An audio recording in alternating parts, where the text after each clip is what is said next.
You may or may not recognize the name Shah Jahan. Shah Jahan lived in the 1600s. He was the 5th ruler of the Mughal Empire in India.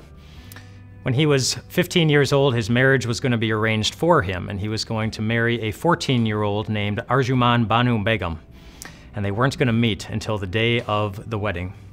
But when they did, when he finally saw the face of his bride on the day of the wedding, he was so impressed with her beauty that he ended up changing her name to Mumtaz Mahal, which means Jewel of the Palace.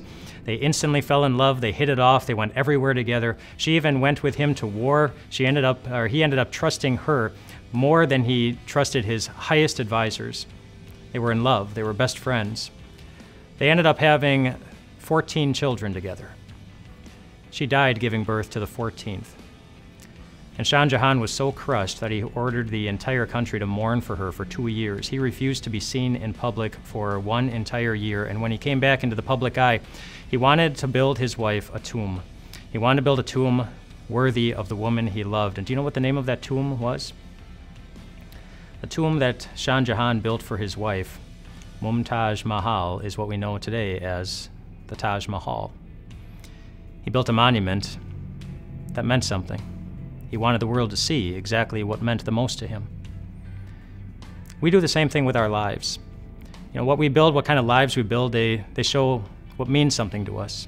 The decisions we make with our time, the decisions we make with where we throw our money and where we invest our resources, who we hang out with, how much time we spend with our family or at work, they all say something. We're all building a type of life, and, well, what type of life are you building? Is it significant? Are you building a godly life? Are you building something that's meant to last?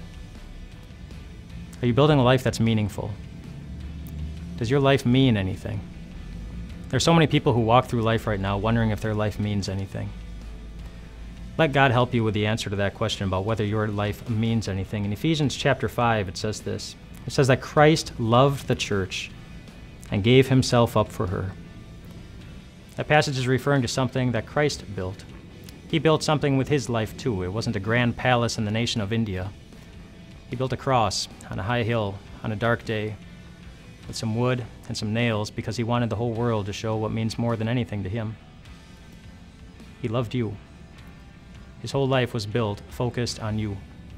And as you begin this week, and you're going to make decisions with where you invest your time and your money and your attention and your energy, so you have questions about whether or not your life means anything, just know this. Start the week knowing that your life means something to God. You're beautiful to him. You're radiant to him. And you can walk into this week knowing that he walks with you. This month I'll be hosting the Time of Grace television program where we'll be looking at a series emphasizing why now is the time to listen, look, and love. On this week's program, Pastor Mark Jeske shares with us why now is a very good time to eagerly look forward to what we have waiting for us in heaven. You can watch the program on television, on our website, on Roku or Apple TV.